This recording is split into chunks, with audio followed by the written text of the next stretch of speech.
आज 2 राज्यों में चुनाव प्रचार करेंगे पीएम आज जम्मू और राजस्थान में करेंगे रैली। जम्मू कश्मीर के उधमपुर में पीएम की जनसभा, राजस्थान के बाड़मेर में रैली को संबोधित करेंगे। शाम को दौसा में पीएम मोदी करेंगे रोड शो।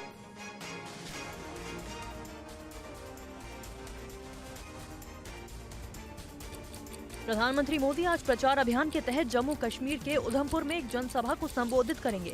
पीएम के कार्यक्रम के मुताबिक उधमपुर में पीएम सुबह करीब 11 बजे केंद्रीय मंत्री डॉक्टर जितेंद्र सिंह के पक्ष में प्रचार करेंगे। इस सीट पर बीजेपी ने उन्हें तीसरी बार मैदान में उतारा है। इसके बाद पीएम राजस्थान के बाड़मेर में बीजेपी प्रत्याशी कैलाश चौधरी के समर्थन में चुनावी जनसभा करेंगे। पीएम आज राजस्थान के दौसा में एक रोड शो भी करेंगे। ये रोड शो बीजेपी प्रत्याशी कन्हैया लाल मीणा के समर्थन में होगा। और तमिलनाडु दौरे पर आज कांग्रेस नेता राहुल गांधी कोयम्बटूर में आज विपक्षी गठबंधन की रैली सीएम स्टालिन के साथ मंच साझा करेंगे। राहुल गांधी तमिलनाडु की 39 सीटों पर 19 अप्रैल को है चुनाव। कोयम्बटूर से तमिलनाडु बीजेपी अध्यक्ष अन्नामलाई उम्मीदवार।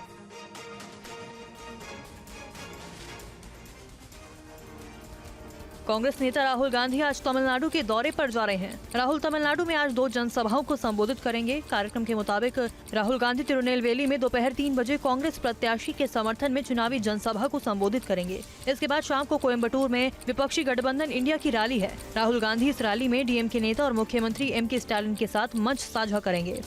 बीजेपी ने कोयम्बटूर से पार्टी के प्रदेश अध्यक्ष अन्नामलाई को चुनाव मैदान में उतारा है। तमिलनाडु की 39 लोकसभा सीटों पर एक ही चरण में 19 अप्रैल को मतदान होगा। और तीसरे चरण के लिए आज से नामांकन, 7 मई को होगा मतदान। 94 सीटों पर होगी वोट।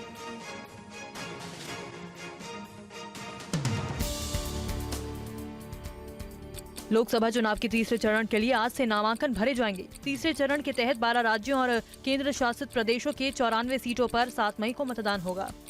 इस चरण में असम की 4, बिहार की 5, छत्तीसगढ़ की 7, दादरा और नगर हवेली और दमन और दीव की सभी 2, गोवा की सभी 2, गुजरात की सभी 26, जम्मू एवं कश्मीर की 1, कर्नाटक की 14, महाराष्ट्र की 11, मध्य प्रदेश की 8, उत्तर प्रदेश की 10 और पश्चिम बंगाल की 4 सीटों पर मतदान होगा।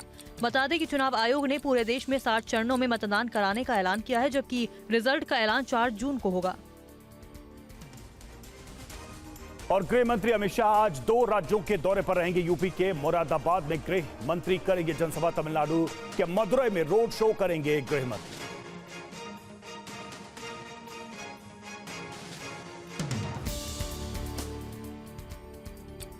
लोकसभा चुनाव प्रचार अभियान के तहत केंद्रीय गृह मंत्री अमित शाह आज उत्तर प्रदेश और तमिलनाडु का दौरा करेंगे। कार्यक्रम के मुताबिक गृह मंत्री अमित शाह आज यूपी के मुरादाबाद में बीजेपी प्रत्याशी के समर्थन में जनसभा को संबोधित करेंगे। इसके बाद शाह अपनी 2 दिन की यात्रा के लिए तमिलनाडु रवाना होंगे, जहां वो 4 रोड शो और एक सार्वजनिक बैठक में शामिल होंगे। शाह आज शाम मदुरई में बीजेपी उम्मीदवार रामा श्रीनिवास के समर्थन में रोड शो करेंगे। इसके बाद वो मीनाक्षी अम्मन मंदिर में पूजा करेंगे।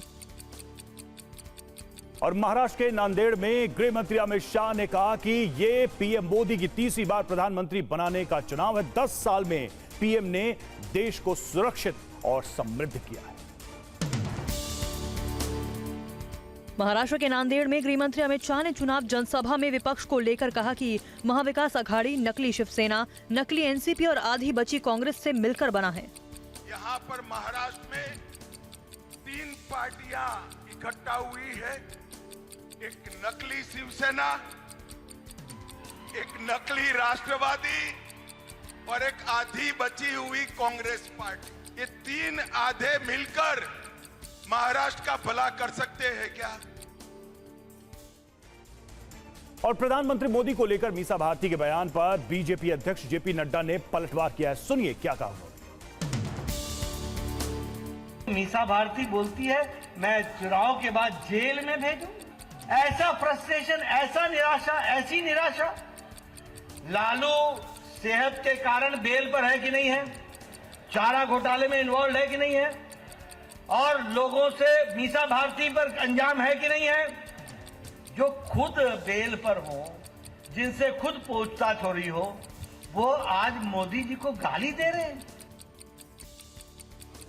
और अब आपको पाटलिपुत्र लोकसभा सीट से आरजेडी उम्मीदवार और लालू प्रसाद यादव की बेटी मीसा भारती का वो बयान सुनाते हैं जिस पर सियासी हंगामा मचा हुआ है। किसानों की आय दुगनी करने की हम बात कर रहे हैं, हम MSP लागू करने की बात कर रहे थे, इनको तुष्टीकरण नजर आ रहा है। आज बेटे के लिए वोट मांगने गए थे, काहे नहीं परिवारवाद पे बोले? वो बंद हो गया प्रधानमंत्री जी का। इलेक्ट्रल बॉन्ड पे कौन जवाब देगा? जब आते हैं वो हमारे परिवार पे आरोप लगाते हैं भ्रष्टाचार का। जानते हैं कितना बड़ा भ्रष्टाचार है। अगर देश की जनता ने कहीं हमें मौका दे दिया इंडिया गठबंधन को, प्रधानमंत्री से लेकर के जितने भी भाजपा नेता हैं जेल के अंदर बंद हो। और पप्पू यादव ने कांग्रेस से बागी होकर निर्दलीय प्रत्याशी के तौर पर नामांकन दाखिल किया। चुनाव प्रचार में जुटे पप्पू यादव ने बिहार सरकार पर गंभीर आरोप लगाया। पप्पू यादव के कार्यालय में पुलिस ने छापेमारी की। इस मौके पर बड़ी संख्या में पुलिस बल पप्पू यादव के कार्यालय में पहुंचे। छापेमारी की जानकारी जैसे ही पप्पू यादव को मिली, वो कार्यालय पहुंचे और अधिकारियों से उलझ गए। आप आए कैसे यहाँ? आप ऑर्डर, आप मेरी गाड़ी सीज कीजिएगा, कोई चीज सीज कीजिएगा, ऑर्डर दीजिएगा ना। इसके बाद पप्पू यादव ने प्रताड़ित किए जाने का आरोप भी लगाया। जो प्रताड़ना की सीमा है, एक तो पहले गार्ड ले लिया गया, BMP गार्ड पट्टा में यहाँ अभी तक नहीं दिया गया। और हीट वेव को लेकर एक्शन में PM, IMD, NDMA के अधिकारियों के साथ PM की बैठक। समीक्षा बैठक में PM ने लिया तैयारियों का जायजा।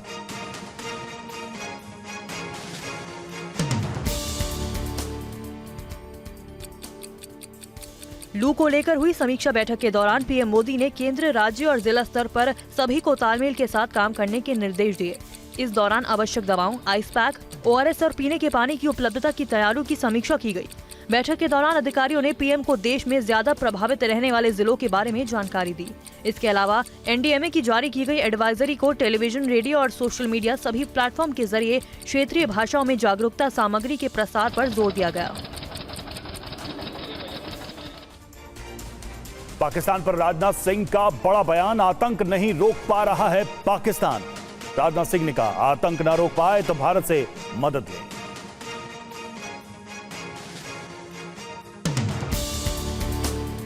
मैं पाकिस्तान से यही अपेक्षा करता हूं कि आतंकवाद का सहारा लेकर यदि वह भारत को डिस्टेबलाइज करने की, अस्थिर करने की कोशिश करेंगे तो इसका खामियाजा भुगतना पड़ेगा। आतंकवाद पर काबू पाए पाकिस्तान। यदि पाकिस्तान को लगता है कि वह आतंकवाद पर काबू पाने में असमर्थ हैं, नहीं कर सकते हैं, तो पड़ोसी देश भारत है, उसका भी सहयोग प्राप्त करना चाहते हो तो भारत का सहयोग प्राप्त करें। आतंकवाद को रोकने के लिए भारत सहयोग करने को तैयार है। और देखिए, इस वक्त एक और खबर आ रही है। दिल्ली शराब घोटाले में ईडी के बाद के कविता को CBI ने किया गिरफ्तार। की कविता ने राउज एवेन्यू कोर्ट में गिरफ्तारी को दी है चुनौती। आज सुबह 10 बजे होगी सुनवाई।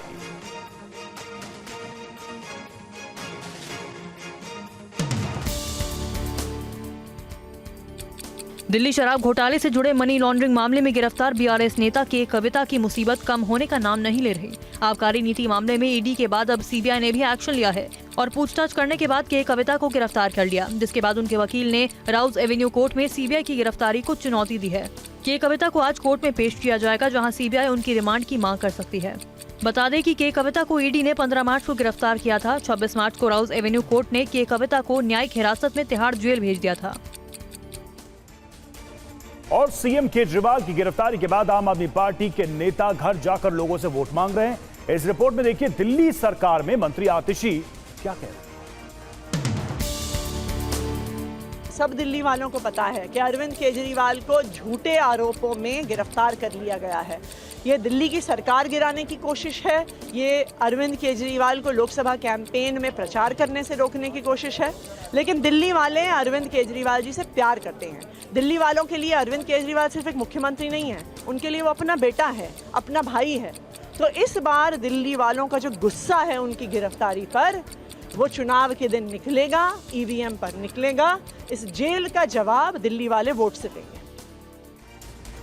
और राजस्थान सरकार में शिक्षा और पंचायत राज मंत्री मदन दिलावर ने कांग्रेस का प्रचार करने वालों द्वारा फैलाए जा रहे भ्रम को लेकर कड़ी चेतावनी जारी की। क्या कहा, देखिए इस रिपोर्ट में। मदन दिलावर ने लोगों से अपील की है कि वो विरोधियों द्वारा फैलाए जा रहे किसी भी झूठ और भ्रामक प्रचार पर ध्यान ना दें। पार्टी विरोधी कार्य करने वालों के खिलाफ अनुशासनात्मक कार्रवाई करे। जो भी भाजपा पार्टी का कार्यकर्ता कांग्रेस का प्रचार किसी भी तरीके से करेगा, यानी चाहे वो खुला करे चाहे गोपनीय करे, इसमें मुझे आपत्ति है और ऐसे लोगों से मेरा कोई संबंध नहीं रहेगा दूर दूर तक का भी। और मैं भारतीय जनता पार्टी के जिलाध्यक्ष जी से निवेदन करूंगा। और मुंबई में महाविकास आघाड़ी में सीट शेयरिंग के बाद कलह बढ़ गई है। उत्तर मुंबई लोकसभा सीट कांग्रेस को मिल तो गई, लेकिन पार्टी के पास इसके लिए कोई उम्मीदवार नहीं है। मुंबई में महाविकास आघाड़ी की खटपट खत्म होने का नाम नहीं ले रही। कांग्रेस अध्यक्ष नाना पटोले ने शिवसेना उद्धव गुट के नेता विनोद घोसालकर को प्रस्ताव दिया कि वो कांग्रेस के चुनाव निशान पर उत्तर मुंबई लोकसभा सीट से चुनाव लड़ें, लेकिन घोसालकर ने खुद को शिवसैनिक बताते हुए इनकार कर दिया। बीजेपी नेता राम कदम ने आरोप लगाया कि उद्धव ठाकरे और शरद पवार साजिश कर कांग्रेस को खत्म कर रहे हैं। उद्धव ठाकरे और शरद पवार ने मिलकर के ये साजिश की है, सामने अब आ रहा है। रहा सवाल समूचे महाराष्ट्र का, तो समूचे महाराष्ट्र में कांग्रेस के पास कौन नेता बचा? और चुनाव आयोग ने कश्मीरी प्रवासी मतदाताओं के लिए मतदान प्रक्रिया में एक एम फॉर्म खत्म करके बड़ा बदलाव किया। यह बदलाव क्या है, देखिए इस रिपोर्ट। चुनाव आयोग ने कश्मीरी प्रवासी मतदाताओं के लिए वोटिंग के नियम आसान कर दिए हैं। केंद्र शासित प्रदेश के रहने वाले प्रवासी मतदाताओं को अब फॉर्म एम भरना नहीं पड़ेगा। प्रवासी मतदाता चुनाव आयोग के फैसले से खुश नजर आए। हमें बहुत खुशी है, एज ए यंग वोटर में अगर बात करूं तो हमें बहुत खुशी है कि एम फॉर्म को जो हटा दिया गया है। हम कश्मीरी पंडितों की बहुत पहले से एक इच्छा थी कि एम फॉर्म कैंसिल हो, तो हम बहुत बहुत शुक्रगुजार हैं इलेक्शन कमीशन के। और आने वाले टाइम में जब भी इलेक्शंस होंगे तो हम भारी मात्रा में मतदान करेंगे, वोट देंगे। मध्य प्रदेश के पूर्व मुख्यमंत्री शिवराज सिंह चौहान विदिशा में अलग अंदाज में दिखे। चुनाव प्रचार के दौरान शिवराज का ये अंदाज आप भी देखिए।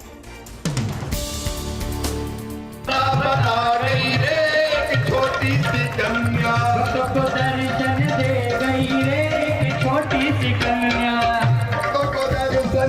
चुनावी सभा के दौरान शिवराज सिंह चौहान भजन सुनते ही खुद को रोक नहीं पाए और माता रानी के भजन में गायक के साथ सुर मिलाए।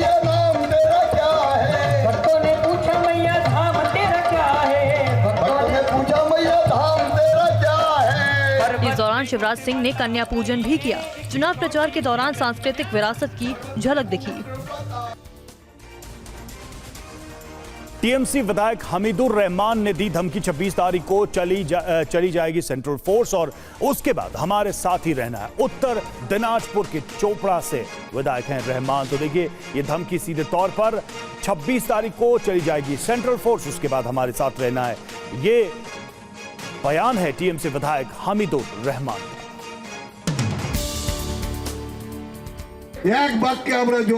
पश्चिम बंगाल के उत्तर दिनाजपुर की चोपड़ा सीट से टीएमसी विधायक हमीदुर रहमान ने विवादित बयान दिया है। हमीदुर रहमान ने धमकी देते हुए कहा कि मैं बीजेपी, कांग्रेस और सीपीएम के लोगों को बताना चाहता हूं कि सेंट्रल फोर्स 26 तारीख तक ही राज्य में है, उसके बाद उन्हें हमारी ही फोर्स के साथ रहना है। अगर बीजेपी, कांग्रेस या सीपीएम के लोगों ने कुछ किया तो हम उसका जवाब जरूर देंगे। उन्होंने कहा कि अपना मूल्यवान वोट बर्बाद ना करें और केस दर्ज कराने भी ना जाएं।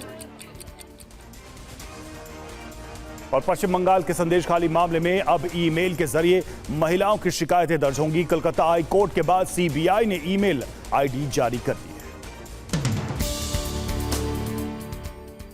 कलकत्ता हाई कोर्ट के आदेश के बाद सीबीआई ने संदेशखाली कांड की जांच के लिए ईमेल आईडी जारी कर दी है। मामले की पीड़ित अब अपनी शिकायत संदेशखाली@cbi.gov.in ईमेल पर दर्ज करा सकते हैं। डिस्ट्रिक्ट मजिस्ट्रेट से लोगों के बीच मेल आईडी के प्रचार प्रसार करने की अपील की गई।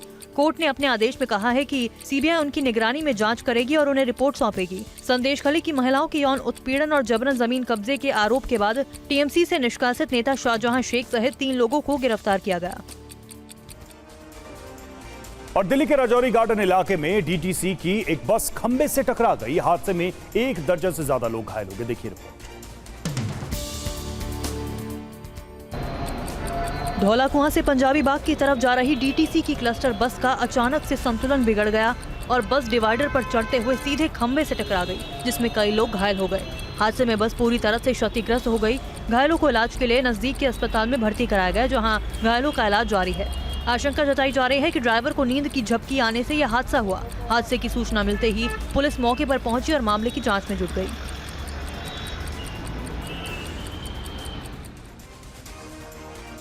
मध्य प्रदेश के देवास में गुरुवार शाम को भीषण आग लग गई। देखिए रिपोर्ट। आग इतनी विकराल थी कि झुग्गियों में रखे 2 गैस सिलेंडर में भी एक के बाद एक धमाके हुए। हालांकि आग से कोई जानहानि नहीं हुई, लेकिन झुग्गियों में रखा सामान जलकर खाक हो गया। झुग्गियों में लगी आग ने आसपास के कच्चे मकानों को भी चपेट में ले लिया।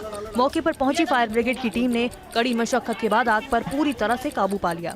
फायर ब्रिगेड की मदद से जो है वो आग पर काबू पाया गया और साथ ही साथ जो बीएनपी क्षेत्र है यहाँ पर बैंक रोड प्रेस में फायर ब्रिगेड फायर का अलग से एक अच्छा सिस्टम है, तो उनको भी कॉल किया गया और उनकी भी टीम है आके मौके पे जो है आग बुझाएगी और लगभग आग पे काबू पाया गया। और जम्मू कश्मीर के बांदीपोरा के जंगलों में अचानक भीषण आग लग गई, जिससे पूरे इलाके में हड़कंप मच गया। 30 सेकंड में देखिए। बांदीपोरा के फॉरेस्ट जोन में आग की खबर मिलते ही मौके पर दमकल विभाग की कई गाड़ियां पहुंच गई। दमकल कर्मी आग को बुझाने में जुटे हुए हैं। जानकारी के मुताबिक किसी के हताहत होने की खबर सामने नहीं आई है। स्थानीय लोगों के मुताबिक आग लगने का कारण बढ़ती गर्मी भी हो सकता है। हालांकि आग लगने का मुख्य कारण अभी भी साफ नहीं हो पाया। दमकल विभाग की टीम आग पर काबू पाने के प्रयास कर रही है और जल्द से जल्द आग को बुझाने में जुटी हुई है, जिससे आग से होने वाले नुकसान को रोका जा सके। और उत्तर प्रदेश के Noida greater Noida express way पर कार से स्टंट कर रहे युवक की मुश्किलें बढ़ने वाली हैं। पुलिस ने युवकों पर कार्रवाई की बात की।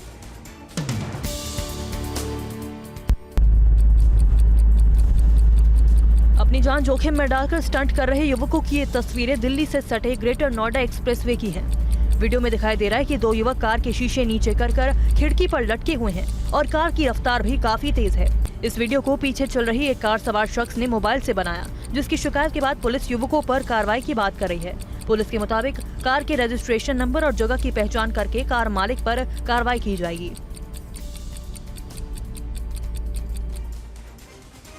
और जयपुर के मानसरोवर इलाके में चेन स्नैचिंग का एक वीडियो सामने आया है। इस रिपोर्ट में देखिए कैसे एक महिला 3 बदमाशों से भिड़ गई। तस्वीरों में बदमाशों से लोहा ले रही महिला सुबह करीब 5 बजे मॉर्निंग वॉक के लिए अपने घर से निकली। कुछ देर बाद मानसरोवर इलाके में बाइक सवार बदमाशों ने महिला से गले में पहनी चेन छीन ली। वीडियो में आप देख सकते हैं कि कैसे युवती अकेले बदमाशों से भिड़ गई और जमकर बदमाशों से बिना डरे अकेले मुकाबला करती दिख रही है। 3 बदमाशों में से एक युवक ने महिला पर गुलेल से भी हमला किया। महिला ने बदमाशों के खिलाफ मामला दर्ज कराया, जिसके बाद पुलिस ने सीसीटीवी फुटेज की मदद से तीनों आरोपियों को गिरफ्तार कर लिया है। सिक्किम में भारतीय सेना ने दुश्मन से निपटने के लिए जमकर अभ्यास किया। इस प्रैक्टिस को एक मिसाइल एक टैंक का नाम दिया गया।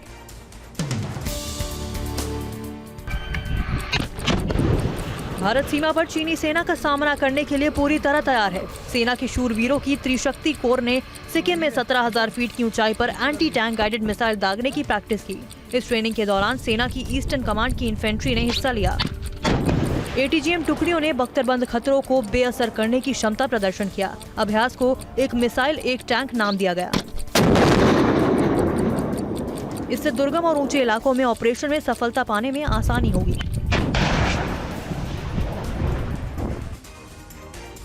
उद्योगपति मुकेश अंबानी गुरुवार को मुंबई के सिद्धिविनायक मंदिर पहुंचे। मुकेश अंबानी के साथ उनके बड़े बेटे आकाश अंबानी ने भी बप्पा के दर्शन किए।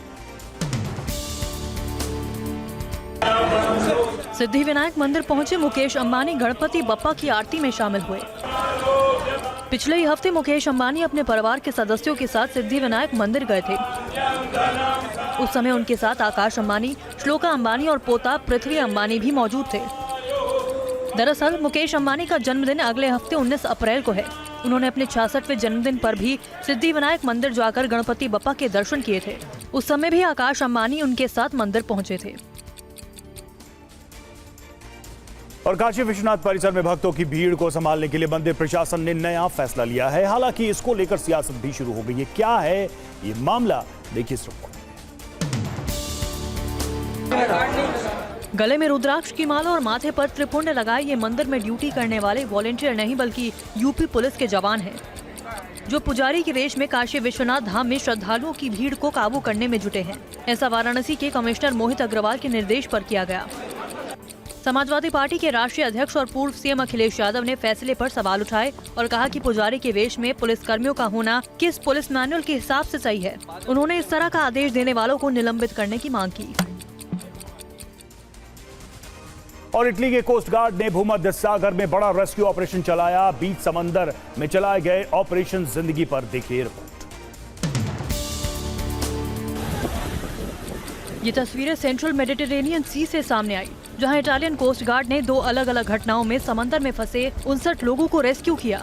हादसे में 9 लोगों की मौत हो गई, जिनके शव भी बरामद कर लिए गए हैं। पहले ऑपरेशन में लैम्पेडूसा आइलैंड से करीब 50 किलोमीटर दक्षिण में तूफान में तस्करों की नाव पलट गई, जिससे कोस्ट गार्ड ने 22 लोगों को बचाया और 9 शव बरामद किए। कुछ घंटों के बाद दूसरे ऑपरेशन में लैम्पेडूसा से कुछ मील दक्षिण पश्चिम में एक नाव पर सवार 37 लोगों को बचाया और उन्हें द्वीप पर पहुँचाया गया।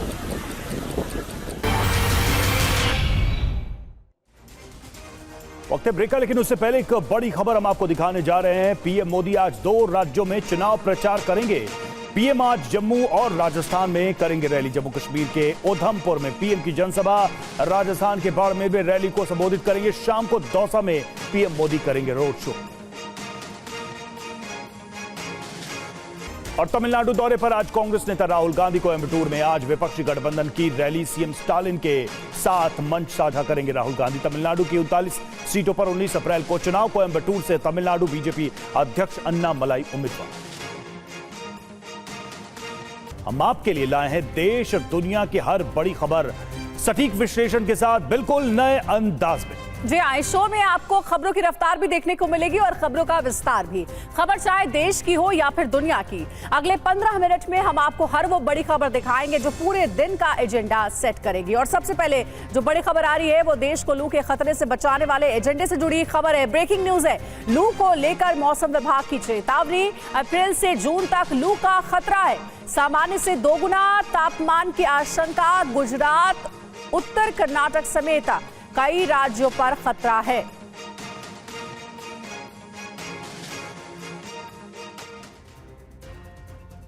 जी हां, तो चुनावी समर में लू कहर बरपाएगी तो प्रचार दुश्वार हो सकता है। चुनावी प्रचार में बाधा हो सकती है, क्योंकि चुनावी कैंपेन भी अप्रैल से जून के बीच ही है। तो वहीं आम लोगों के लिए भी संकट होगा। आईएमडी ने अलर्ट जारी कर चेतावनी दी है। ऐसे में पीएम मोदी एक्शन में आ गए हैं और इस भीषण गर्मी के टॉर्चर से देशवासियों को बचाने के लिए कुछ जरूरी निर्देश दिए हैं। तो वो जरूरी निर्देश क्या हैं वो आपको बताएंगे। आपको जल्दी से बता देते हैं मौसम विभाग ने क्या चेतावनी दी है और किन राज्यों पर सबसे ज्यादा खतरा बताया है। दरअसल अप्रैल और जून के बीच तापमान सामान्य से 2 गुना रह सकता है और इन राज्यों पर लू के थपेड़े पड़ने का ज्यादा खतरा रहता है। वहीं गुजरात, मध्य महाराष्ट्र, उत्तर कर्नाटक और राजस्थान, साथ ही मध्य प्रदेश की बात करें, वहीं उत्तर छत्तीसगढ़, ओडिशा, आंध्र प्रदेश, ये वो राज्य हैं जहां पर लू का कहर देखने को मिल सकता है। इसीलिए मौसम विभाग की ओर से लू की चेतावनी जारी की गई है। जी हां, तो अप्रैल से जून के बीच और तापमान सामान्य से दुगने रहने के अंदाजा है। ज्यादा खतरा किन राज्यों में देखिए, गुजरात, मध्य महाराष्ट्र, उत्तर कर्नाटक, राजस्थान, मध्य प्रदेश, उत्तर छत्तीसगढ़, ओडिशा और आंध्र प्रदेश में तापमान काफी रहेगा। और ऐसे में चुनाव प्रचार हो या फिर आम लोग हों, सभी के सामने एक बड़ी चुनौती रहेगी। और हीटवेव को लेकर रिएक्शन में प्रधानमंत्री मोदी आईएमडी एनडीएमए के अधिकारियों के साथ पीएम की बैठक। समीक्षा बैठक में पीएम ने लिया तैयारियों का जायजा। तो प्रधानमंत्री खुद इस मोर्चे पर डटे हुए हैं। लू को देखते हुए तमाम अधिकारियों के साथ उन्होंने बैठक की और बैठक में हीटवेव से निपटने के लिए क्या तैयारियां उसका जायजा लिया।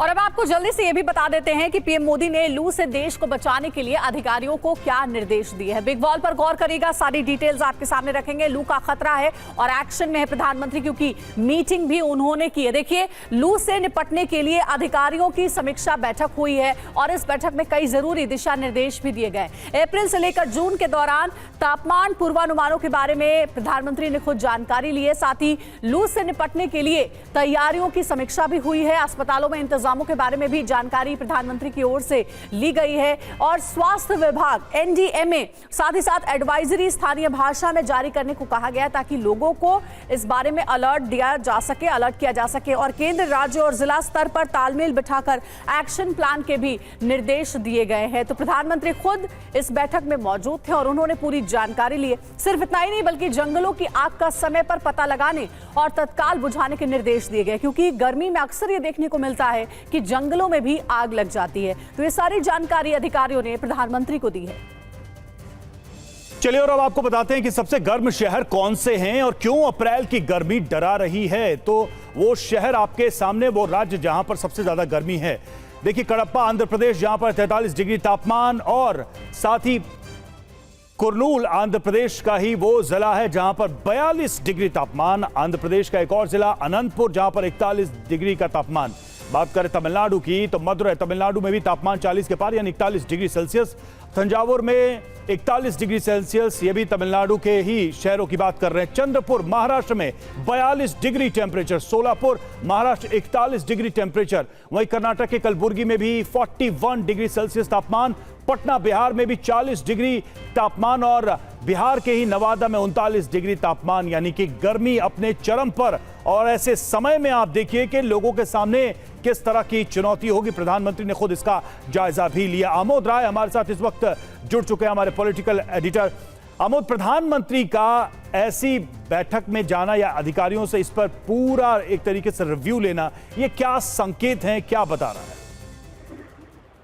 देखिए रवि, चुनावी इस हेक्टिक शेड्यूल में प्रधानमंत्री जब कल लौटे शाम में तो उन्होंने बैठक बुलाई और जायजा लिया, क्योंकि जिस तरह से अपवर्ड ट्रेंड है गर्मी का, पूरे देश में जिस तरह से गर्मी बढ़ रही है, उसको लेकर क्या तैयारियां हैं। और चूंकि इस बार कयास ये लगाया जा रहा है कि गर्मी जरूरत से ज्यादा पड़ सकती है और खास करके मध्य भारत और पश्चिमी भारत में इसका प्रकोप अगले कुछ दिनों में ज्यादा बढ़ने वाला है।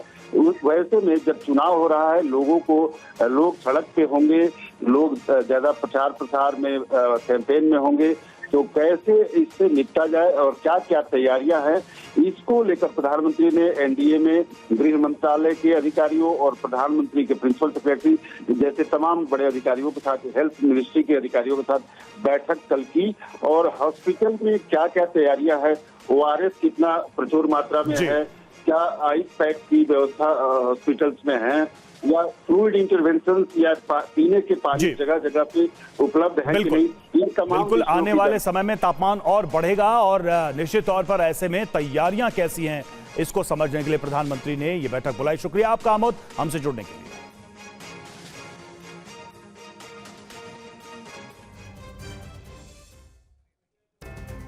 और अब आपको समझाते हैं कि लू का असर मुख्य तौर से किस किस पर होता है, ये जानिए। देखिए, लोगों की सेहत पर सबसे पहले इसका असर होता है हीट स्ट्रोक या फिर डिहाइड्रेशन का डर रहता है। डिहाइड्रेशन यानी कि शरीर में पानी की कमी हो जाना।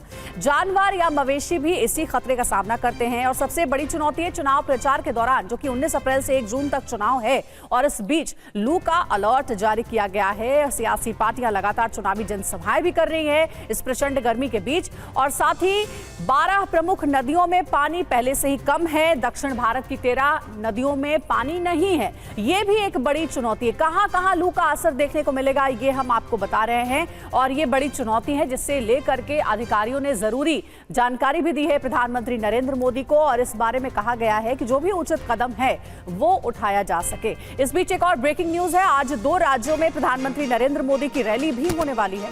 सुबह 11 बजे जम्मू कश्मीर के उधमपुर में पीएम की जनसभा होगी। वहीं दोपहर 2:15 पर राजस्थान के बाड़मेर में रैली होगी। वहीं शाम 4:45 पर राजस्थान के दौसा में भी एक रोड शो होना है।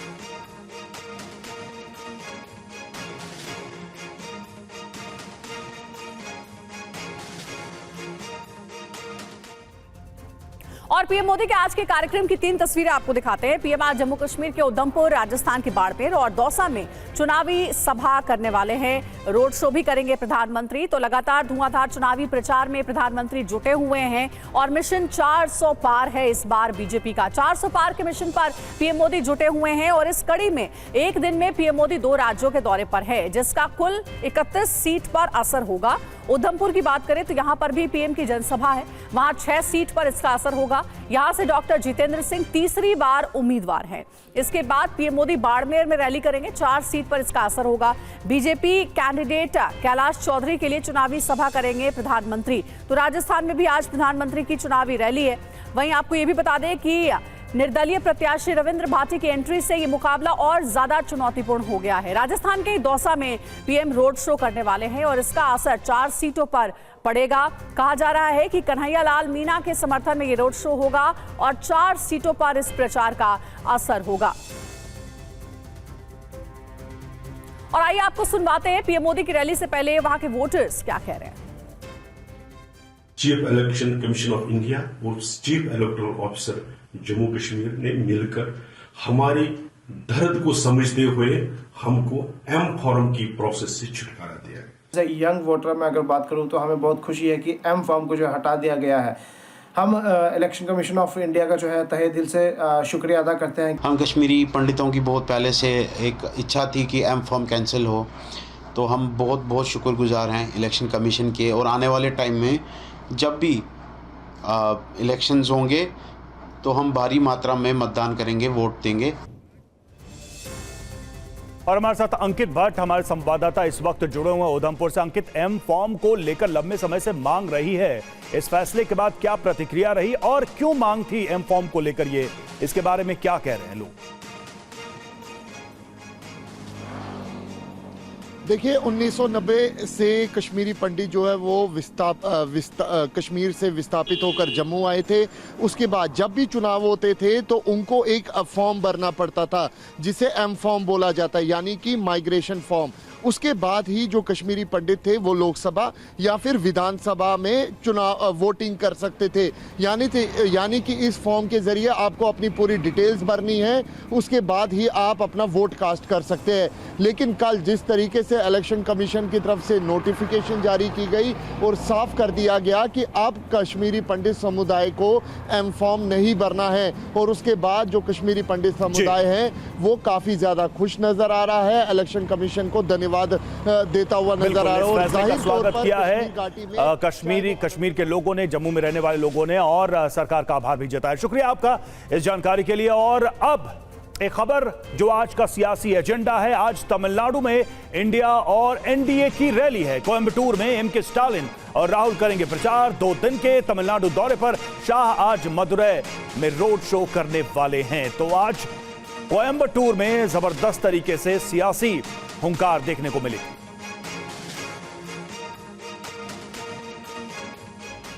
और वहीं आज तमिलनाडु की सियासत में एक बड़ा दिन है। एक तरफ मदुरै में अमित शाह की सभा होगी तो वहीं दूसरी ओर कोयंबटूर में राहुल गांधी की रैली होने वाली है। लिहाजा आज सियासत का सुपर शो तमिलनाडु में भी देखने को मिलेगा। इससे जुड़ी इंफॉर्मेशन भी आपको आगे हम देने वाले हैं। और आइए सबसे पहले आपको मदुरै का सियासी समीकरण समझाते हैं। तमिलनाडु में 3 बड़े गठबंधन हैं, एक इंडिया गठबंधन, दूसरा AIADMK और तीसरा एनडीए। जातीय गणित को देखें तो मुक्कुलाथोर समुदाय दक्षिण और मध्य जिलों में प्रभाव डालता है और इनकी आबादी 11.7% है। वहीं वन्नियार समुदाय उत्तरी क्षेत्र में प्रभाव डालता है, इनकी आबादी 16.9% है, जिन पर बीजेपी की नजर है और उम्मीदें हैं। वहीं दूसरी तरफ अगर एससी की बात करें, आबादी 26%, थेवर की आबादी की बात करें 11.7%, गोंडर की बात करें 9.1% और ब्राह्मण आबादी 2.6% है। तो ये समीकरण और जिस पर बीजेपी की नजर है, जिसमें चुनाव में इस समीकरण के साथ तालमेल बिठाने का प्रयास है।